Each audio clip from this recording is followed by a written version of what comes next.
Have you ever wondered what real, genuine, unshakable certainty actually feels like? Not just believing in something, but knowing it so deeply that nothing, absolutely nothing, could ever change your mind. Well, today we're going to dive into a concept from a classic Buddhist discourse that describes exactly that state of being. It's called being a Sotāpanna. It's a path that promises not just faith, but a kind of spiritual guarantee. So let's see what that really looks like. All right, here's our game plan. We'll kick things off by looking at the common search for some kind of spiritual anchor. Then we'll discover what it means to have a singular, focused faith. We're going to unpack this really cool metaphor, the unshakable stone pillar. Then see what kind of incredible destiny this path guarantees. And finally, we'll wrap it all up with the ultimate promise of becoming a Sotāpanna. So to get started, just imagine the typical spiritual landscape for so many people. It's a world that's, it's crowded. It's full of different powers, different voices, and all sorts of things you could devote yourself to. In a world like that, you're not just looking for something to believe in, you're looking for some solid ground to stand on. The source material really nails this. It points to all these common practices, right? Like honoring local spirits of the land or the place, praying to powerful gods like Brahma, and a whole host of other deities. When your faith is spread out that thin, it's naturally going to get divided and scattered. You're getting pulled every which way. And this, right here, brings us to the central problem. When your devotion is split between so many different potential guides, how in the world are you supposed to find one single, unshakable foundation? This is the exact issue that the path of the Sotāpanna is meant to solve. So the answer, according to this teaching, isn't about dividing your faith even more. It's actually the complete opposite. It's about unifying it.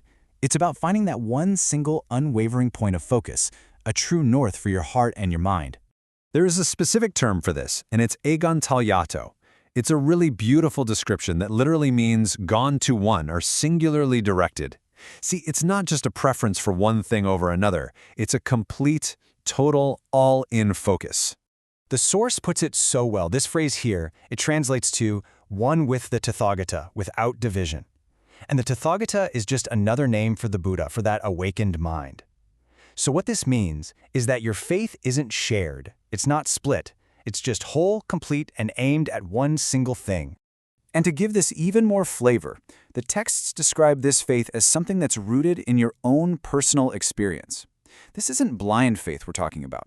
It's an incredibly clear and profound conviction, something you know in your bones, not just something you think.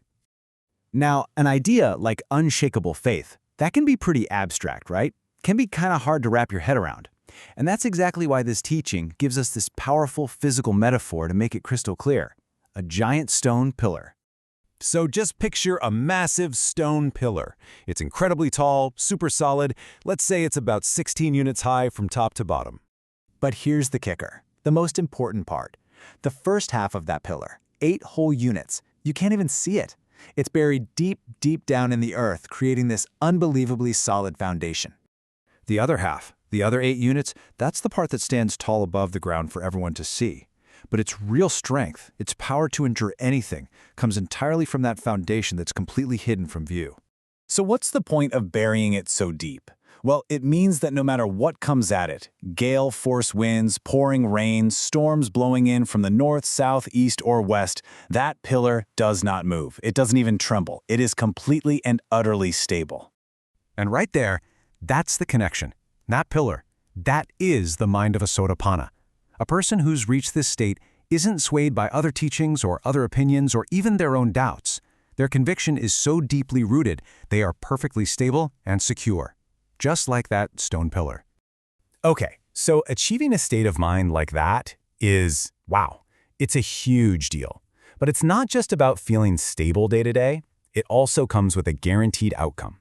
This is where the path really delivers on its biggest promise. First off, that endless cycle of rebirth, it gets a hard limit. A Sotāpanna is guaranteed to be reborn no more than 7 times before they reach Nibbana, final liberation. The end of the road is now in sight, and it is certain. And let me be totally clear about this. The source really emphasizes that an 8th existence is an impossibility. It's not just unlikely, it simply cannot happen. This isn't a hope or a nice idea, it is a spiritual guarantee. On top of all that, a Sotāpanna is permanently, like forever, freed from the chance of being reborn into the most painful realms of existence. The doors to the hell realms, the animal realm, and the realm of hungry ghosts, they are slammed shut for good.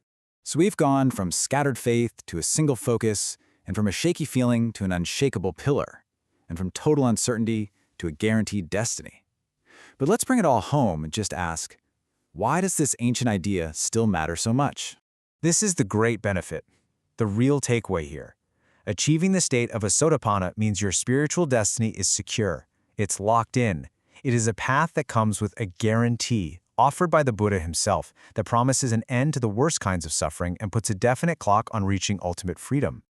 So I'll leave you with this to think about. Going back to that unshakable stone pillar, if your mind were that pillar, how deeply is it planted right now?